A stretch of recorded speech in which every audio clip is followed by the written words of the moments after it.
go. Hello, we are All right. live. Welcome, guys, to the Short Convos podcast with myself as Miralai and JC, Warrior of Light, Cashman. you got that down. That was smooth. Got it down.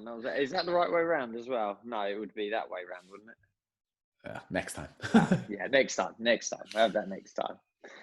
Welcome, everyone, to our podcast. It's a self-development podcast, isn't it? It is, but we have promised ourselves that we were going to have a political discussion this week, It's I also believe. a ranting podcast. Is that what we're doing? Are we ranting about politics today? Well, I've gone red today because I'm a bit raged this week. I'm going with the red because 49ers, I think we've got a home game as well, though we're in bad shape. But one's a bit raged. I'm a bit calmer now. I've had an event. And to be honest, I don't really want to just talk about COVID in the situation. But that's what's led me to it. But yeah, we were talking about politics, weren't we? We were, but I think we were like to not make this an episode just about what we think should be done about COVID. I think really what we were discussing was leadership and the state of the government in terms of how they choose to lead this country. And I guess where we're going to go down is our opinions on that, as opposed to just discussing. We will try not to bore people to death with our opinions on COVID-19. Yeah.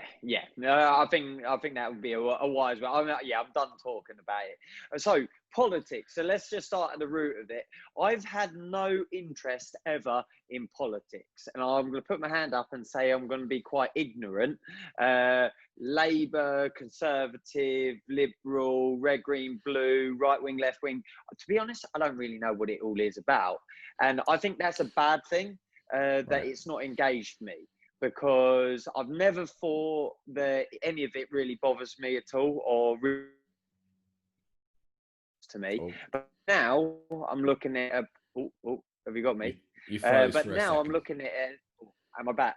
You're good. I'm back. You're good. But now, having to mention the COVID thing, it's seriously affecting us. The people in charge and everything else are affecting us. Is affecting our daily liberty and everything else. So, like my family, they would discuss politics and talk about it, but it was never a forefront. Go to the party conference or your local town, or what's your experience with it all? So I'm very similar to a certain extent. In my later life, as in the last 5 or so years, I have engaged more with it, and it started with listening to LBC, which is a radio station here. And I'd got a bit bored of listening to music, and I hadn't quite figured out podcasts yet in terms of the ones I liked and what I liked to listen to. So I started listening to LBC in the car because it was always just a discussion. But a lot of the time it then ended up being a political discussion. So I ended up just kind of picking bits up in terms of what is a liberal, what is a conservative, and where the differences are. But I'll say the same and I think this is the case for a lot of people, is they don't relate to politics because they don't feel it affects them. And the only time they then start caring about politics is when something happens within politics that affects them. So you see a lot of students kicking up when the tuition fees changed and it went from 3,000 a year to 9,000. Suddenly anyone who's applying for university cares about politics for a year. And now us small business owners who are being forced to close, suddenly we care about what the politics are. And I think that's part of it. But really, we should care about it all the time, though, shouldn't we? We should. And my disdain to it isn't just through COVID. Like some of the things that we're going to talk about now, I've had the same conversation with people over the whole Brexit thing. And I think personally, maybe others would disagree, or maybe even you disagree, but I think that was a whole sham of a mess as well. Like it wasn't like it was so close, as in the vote was so close because the competition was so good. So if we take our martial arts, if you want to hit that bell, there's there's some competitions where two people or teams are matched up, and it's so close. It goes to the second, to the point, to the wire, because they're so elite at what they do. And the crowd are back and they're like, and everyone's cheering for their side and all of that. It's not because of that. Maybe I'm wrong here. I'm just not romanticized about politics. But I get the impression, like, again, using Brexit as an example, or the last election, it's so close because no one's got a clue what's going on, or in my opinion, they're all as bad as each other. Yeah, I mean, take Brexit as the example. My problem with Brexit from the start was I don't think that vote should have ever happened. I think that if we're going to elect people to run the country, and that's then their job. We have elected you because we believe that you are qualified and educated and able to make decisions for this country. And that's why we do the voting thing. That's the whole point of picking our leader, because they sit within our value system and we believe that they're going to take us down a certain route. But there's now this weird thing that happens where they just deferred that very important, very complex question to the people. And they just said, you guys decide, and took all the onus off themselves for the decision. The people will decide. But the people did decide by putting you into office and letting you make the decisions to run the country. And in a few years, we get to make that decision again if we don't like the decisions that you made. And then it got put on the people, and then the information wasn't put out there for us to make the decision in the right way. And there'd never be enough time, because as we figured out by now going through Brexit, it's far more complicated than we ever thought it was. And there's so much more to it than we ever thought there was. So a lot of people who voted to leave would probably have changed their mind now. Some people who voted to stay might have changed their mind now. And we're all stuffed because of it, as far as I'm concerned. When you look at the way it's going in terms of the progression for us leaving the EU, it's not going well, is it? So I don't know. I think that was a big problem there. Going back to like the actual point of the conversation and the leadership, like using COVID now as a more recent thing, it seems to be always a popularity contest. Well, that's how I see it, as my ignorant political view. Anything I ever hear, and like we don't want to start talking about news and where that all comes from, but anything I ever hear through whatever stream of media that comes to me, social media or news or whatever, it seems to always be, I'm interpreting it as popularity contest. So it's people in power not taking ownership that they've ever done any wrong. They're making decisions just to please other people. That's what I'm seeing. And then it's the other parties very, very rarely ever agreeing with them and always wanting to slate them down. And it's just, to me, it's just a huge big mess. It's a giant mess, and you're exactly right. And it's like the media, their job is just to get clicks on their website instead of someone else's website. So they have very little concern with the truth. What they're really concerned with is what's going to drive traffic to the website. So if you give good news, it's just not that interesting, is it? It's boring. But if you go on about murders and you go on about this disease and pandemics and financial crashes, these are scary things, and these are going to get people to click on and draw attention to it. And then it's the same. The politicians will only ever want to highlight when they get something right. They're only going to send you their figures and show you the numbers that make them look like they've done the right thing. And the opposition is only ever going to show you everything wrong that person's done. And then that's the constant battle that we're in, is you've got the person in power saying, look how good I'm doing, let's keep me here. And you've got the person who's trying to get into power going, look how rubbish they are, give me a go, I'll do a much better job. And until the system changes, I don't see that ever changing. I also see there's, again, give us your point of view on it, but I also see there's a gap between them and us, as in It is very much them and us. I don't feel I can relate, or they relate to me whatsoever. So even if I had an opportunity to sit in front of them or could put forward idea or however or whatever, you know, one per effort, it feels like there's such a like them and the people kind of thing. Or am I misinterpreting that? No, well, I think you're right as well. You know, the majority of these guys have gone to very nice private schools from primary school all the way through to their university education. Nothing wrong with it. The majority of these people are what I would describe as middle class. So they've always earned, and their families have earned quite high above minimum wage. They've owned properties, they've owned cars. They've never had to truly struggle. This isn't, I'm not trying to whitewash every politician, but this is the truth with the vast majority. If we went through our prime ministers, the majority of them have lived this kind of life.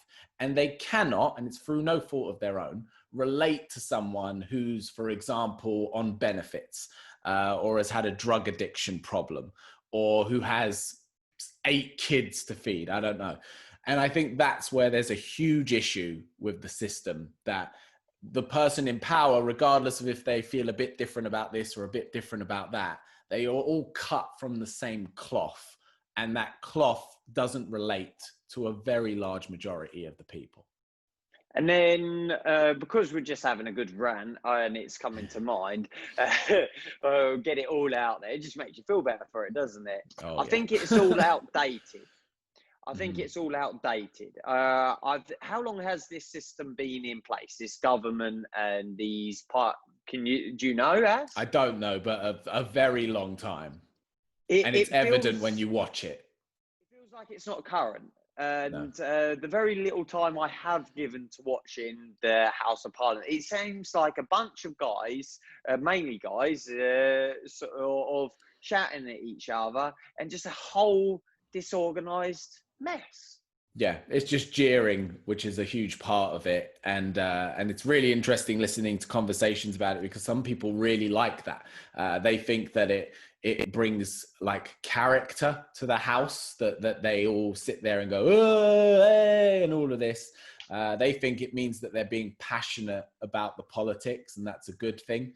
But when I look at it, I just think this is ridiculous. Like it's cartoonish. This is not how the leaders who are, when they're in there and jeering, they're talking about something that might affect millions of people. And you just, in my opinion, it's like, I feel like you should take that more seriously. And I don't think that when you disagree with it, you should be booing it. I think you should be presenting a counter argument, or you should be providing evidence as to what you feel would work better, rather than just, like you said, the popularity contest of what opinion is going to get the most seats and what's going to get you the most votes. And that then brings us back round to what you started saying at the start of the podcast, is leadership. And this is something that for a number of years now, I went on a path of exploration and personal self-development with. First and foremost, I did it, and I might have mentioned it in a previous podcast actually.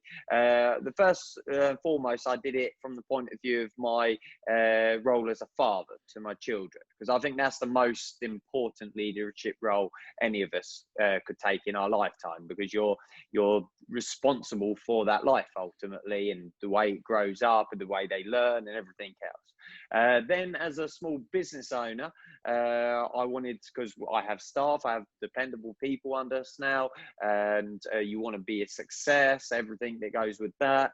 I wanted to learn leadership for that, to be more successful. And then in more recent times, I've got into organising big events now, you know, one of the biggest, if not the biggest, kickboxing tournament in the country, and also high level competitive sport as well as a coach. So those two sort of go hand in hand. So I wanted to get better as a leader of that. So I've watched a lot of things. I've watched a lot of good leaders, people. I've read a lot of things, and I would consider myself now a good leader in my domain and my roles. And I know what, I don't make all the right choices all the time, but I know what does define it. And what I see from the politicians, especially at this moment in this time of what is, real crisis, real trouble. I don't see leadership. Nope. And there's no accountability. There's no jeering the people in a way that they want to follow you. There's just no, like, what do you think makes a leader then? Because you're saying no. So where do you sit with that then? So what I think the problem is so when you just described all the ways in which you are a leader in your own life, you always spoke about the responsibility to others. So as a parent, you have to take that leadership role because you have a responsibility to that child. As an employer, you have to take that leadership role because you have a responsibility to the people that are now dependent on you for their wages. And again, the kickboxing, we know, for anyone who doesn't know, anyone involved in that leadership is not doing it because it's raking in the bucks or anything like that. It's very much a very self-sacrificing role for the betterment of the sport. And I think this is where our politics gets really messed up, because again, about that popularity contest, their main concern is not with the people. Their main concern is staying within power and keeping that position and keeping that, I don't know what the salaries are, but let's say it's 80 grand a year to be prime minister. You've got a cushy salary. You live in a nice house at number 10, which is all paid for. I'm assuming they got great benefits. And that, as far as I'm concerned, when I watch it and when I see it, that is their focus. And every decision they make is more driven by that and maintaining that position than it is what is right for the majority of people. Yeah. And I think that's where the compass is wrong. If you took away the money, if people were doing that job because they cared, I think you'd have very different people in there. Well, that's the most successful people out there, isn't it? Not because of the money, because they want to be doing it. Yeah. And I don't know what the solution is for that, in the sense of course, they have to work hard. It's a hard job and they deserve to be compensated for that 100%. Yeah. But there's something wrong in that system, because I can see it, you can see it. And I think most people see that they are there for the wrong reasons and they are making decisions based on the wrong reasons.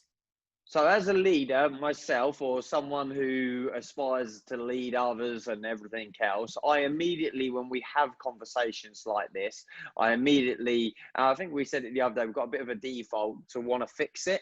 Yeah. It's like, again, mentioning the sport, there was a little while ago, it's actually more than a little while, probably a few years ago now, at one of the tournaments, someone turned around to me and it was something to do with the new weight categories or the pricing of something. And they were like, oh, I really don't like it because they've done this with the weights and that. I turned to them and I said, oh, so what are you doing about it then?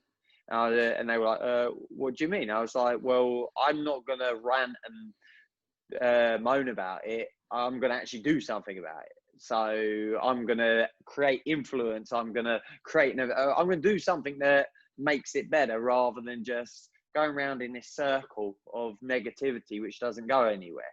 So I think we're both in agreement, and maybe others wouldn't be, and they can share their opinions with us. We'll happily discuss it, in an educated way with each other. But I think we're both in agreement. The system's fucked. They're called the politics, the system. The whole thing is messed up. It's not led by good leaders. I think that might be just a different sort of tangent to go off on. But have you any solutions? Where would you start to fix it all? My thing would start with, I believe they're described as civil servants. Their duty is to serve the people. And I would really look at that role and what it means to be a servant of the people and how that works and the reward system for it. So when you say civil servant, are we talking, is that like, I hear these words and I'll be honest, I don't really know what it's all about. So for some reason, when you say civil servant, I just think of cutlery. I don't silver cutlery for some reason. We're clearly not talking about that. Are we talking about the people in politics The who work for us, politicians, so basically. the prime minister, the councillor of the exchequer, the people who make the decisions on our behalf for our country, who we have voted into power through parliamentary proceedings, the House of Commons, the House of Lords, all of these people. I Yeah, think we need a complete restructure in terms of how these people are selected, how these people are voted in, and how they are compensated and how they are filtered in terms of, do we change them every year? Absolutely, regardless. You cannot be in office for more than 1 year, 2 years, 4 years. I mean, that's the whole point of doing the elections, is that we don't allow one person to just be in a dictatorship and they've constantly got the power. If you change it too often, then nothing ever can get done, because just by the time they get in and out, they've not done anything. But I think the biggest thing is the compensation. I genuinely believe that politicians should either not be paid at all, and it should be completely, you care so much about this country and you want so much to change things that you just do it out of the goodness of your heart. Your you get expenses will be fed, and covered, yeah, you'll be and your fed, house you'll be over your looked head. after. And when you retire from it, if you've done a great job, if you've served this country, the country will give it back to you in the next stage of your life. That's Yeah, fine. But I think the problem is when you're earning 50,000+ pounds a year, and you can claim that whole expenses scandal where they were claiming everything on expenses. When you live such a comfortable existence, your focus then becomes on how you want to maintain this comfortable existence. And I think that it can't help but affect your decision making. It can't help but sway the way you're going to approach difficult decisions. so who fixes that? So who fixes the wages and the yeah? I And mean, we're is it talking them? I think, yeah, I mean, we're talking a revolution to get something like that to change. And I guess that's the problem, isn't it? Is this is so ingrained in the history of our country and of our people. You're talking a full on, meltdown and restructure from the bottom up, which isn't going to happen. So the only other way is you change one little thing at a time. Who is responsible? Who are they ultimately responsible to? So who is in charge of them? Well, so that's the kind of thing about it. They are in charge of themselves in the sense of, let's say that the people pushed that we wanted them to not get paid. That would still have to go through them. So it would have to go Yeah. through the House of Parliament to, then be voted on, be decided. So that it would never happen in that way, in the procedure So that that's we where got you're for saying it needs to creating be a law. revolution. Yeah, it needs to be like, we're talking full on takeover. So YouTube, don't take this video down. We're not terrorists. We're not trying No. we're not We're trying just to having a overthrow short the convo. government. Short convo, but that's what I think. In my understanding, that's what it would need to take for something that drastic to change. But if we're talking, in my mind, I'm seeing it as, you're asking me, if we had to restart the operating system and build it from the ground up, what would it look like to not end up exactly back Yeah. where we are? That's what I personally think would have to be the biggest change. Okay. A little while back, whenever politics came up, or like, my wife is always a strong voter, and she always encourages me to vote because we have a right to vote. So, as in, we all have not men and women, I mean, as in, we all have a right to vote. So we should use it. It's what we're all a part of. But I always turn around and say, I don't want to be a part of it. I think I don't want to vote for someone that I don't like, and I don't like any of them.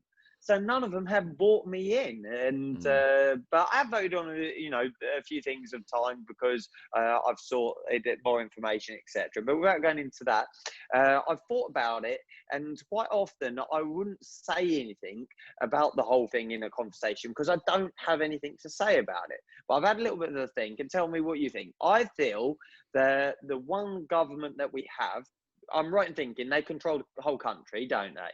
Ultimately, the decision he makes is for us down south and those up north. I personally think that we need to have more of a regional government.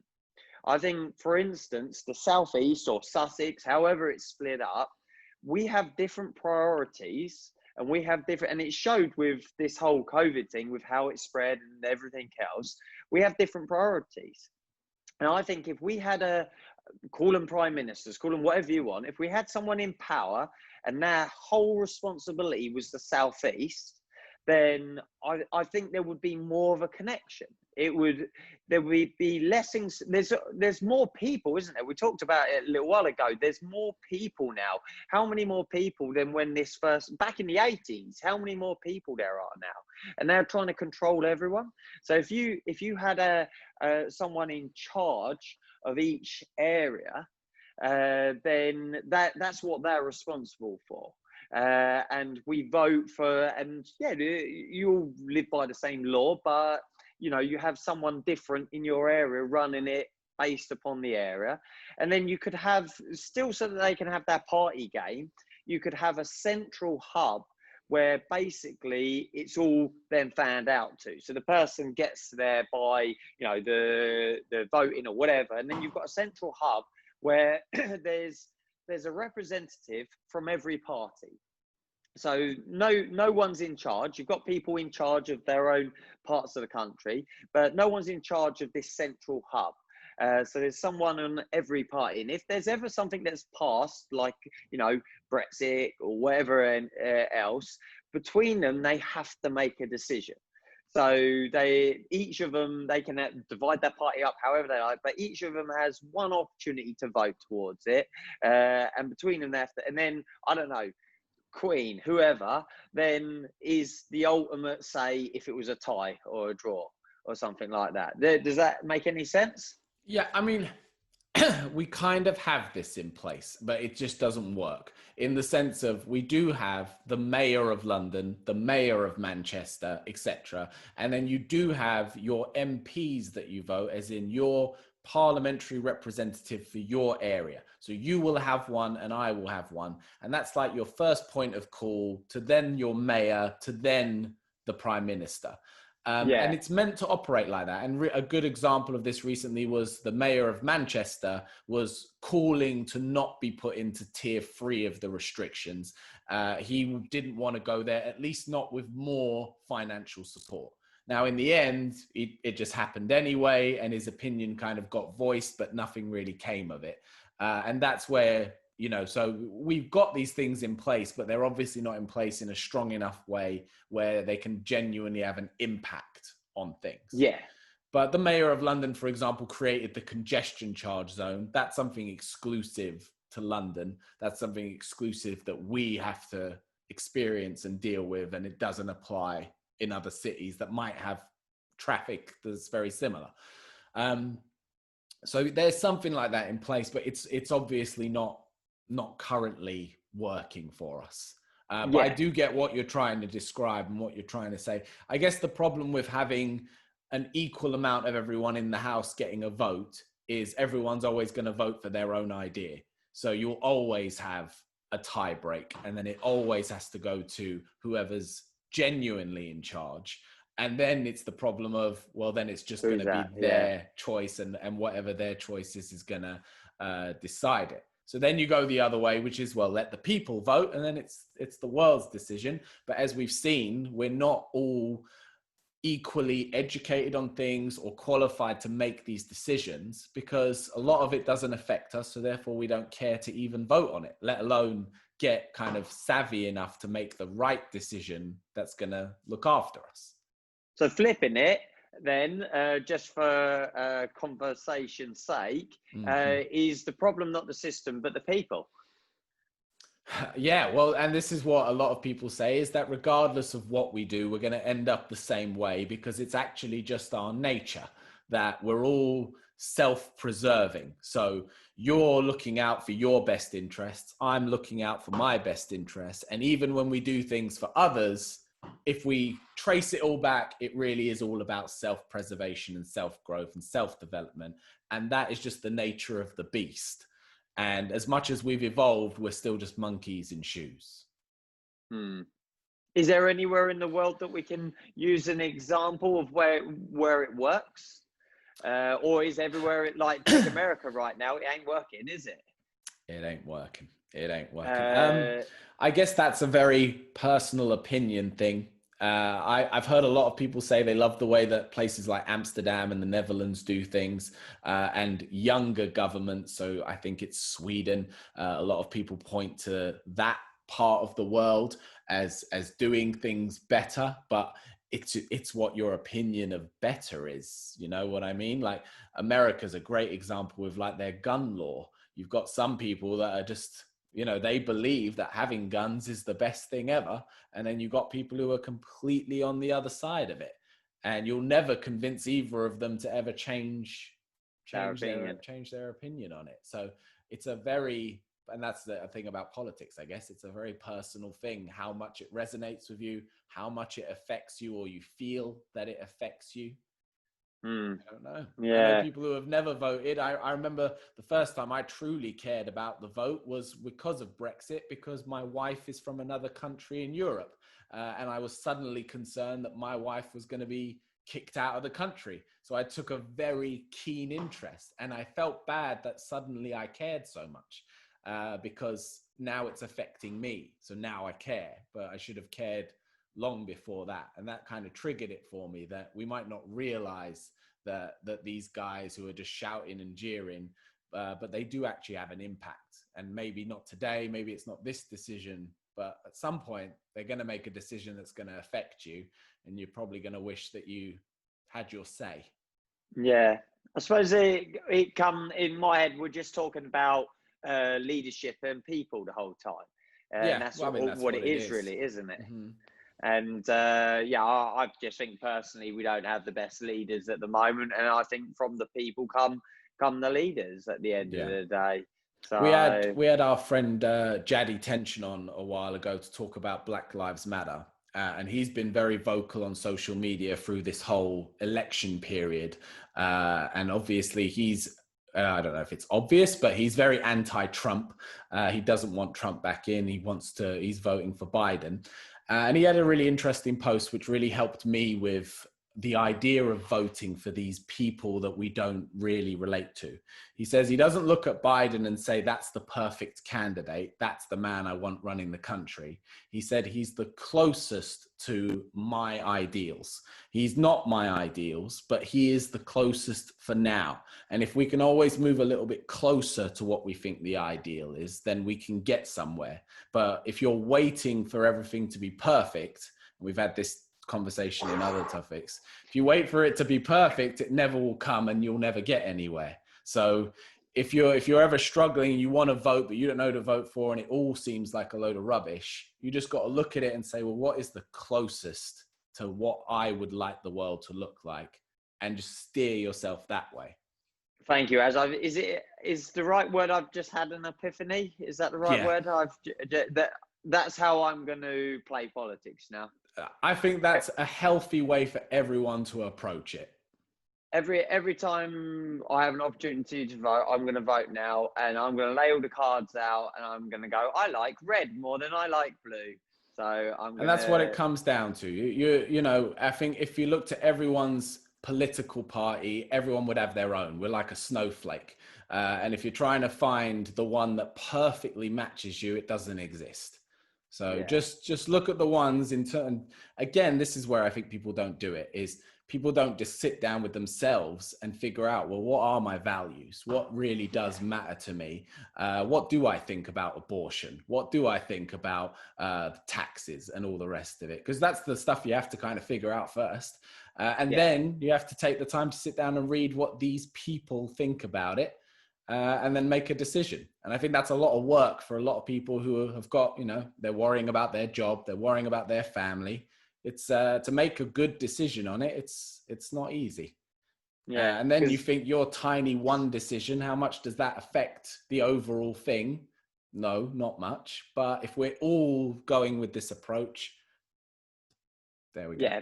Like if you like that side then moves in, doesn't it? And then a bit more of that side then comes in, and then a bit more of that side. That's how I'm seeing it in my head. So yeah, I like that. Right, I've got a leadership quote for you, Az. I don't know, did you come prepared? I actually did not come prepared. You've just, I'll figure it out while I'm here. Yeah, Go. You go you first. might have I'll be seen my ready. eyes going down a bit at the start. I was multitasking. I was thinking of where's that leadership quote. So it's in capitals, the word leadership as well, then in lowercase. But leadership is given to you by those that choose to follow. Your position directly affects your reach. Who you are determines your leadership and the value you give back for the privilege of leadership. So for me, that sums up, what we're talking about. I like it. I like it. So I'm going to have to pull a quote out of thin air. And I'm going to pull this one out because I think this is a useful one. And it's going to contradict a lot of what I've said today, but I think it's the way it's intended. This was that very famous Churchill quote where he said, "Don't ask what your country can do for you, but ask for what you can do for your country." And I don't think that that's meant as a cop-out for the politicians not to make the decisions, but I think it is for us to all take our own personal responsibility for the decisions that are made. So whether that be taking the time to vote, taking the time to do your bit for the environment, we all need to do our little bit and understand the power of the collective when we all consciously take part. And I think that's what's lacking, a conscious effort to take part in this world and help to try and move it forward to make it a better place. Thank you, Az. Thank you for the convo today, because on a real serious note, it has sort of got It's me in a better place with it all. Not that we are in a better place, but a better place moving forward. I think maybe 10 years from now, or whenever that may be, my relationship with it might be quite a different thing. Nice. More serious things. Have you got a top 3 that you would like to put forward? I've got one for today. I was thinking about it, but had you already thought about it? It's been a heavy episode, Jay. So if you've got a slightly lighter top 3 for us to finish on, I'm happy to go on your recommendation. Okay. So you don't want me to go like best ways to die or something like that? That for me is as light as it gets. All right, now this is serious. This is the top 3. You've got to give me your top 3 condiments. Is that the right word?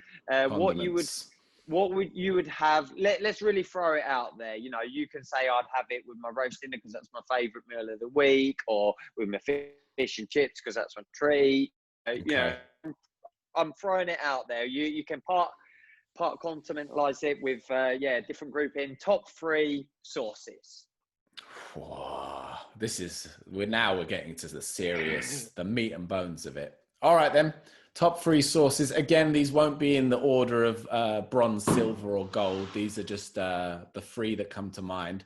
I'm going to start with the newest of the bunch, and I don't know if you've been open to this revolution. Are you a spice man, by the way? No, mate. No. Not at all. No. Okay. Oh, I don't like this isn't for you then, but Peronaise, which is piri piri mayonnaise. This just goes on everything now. This is my new thing because I like hot sauce. I like spicy foods.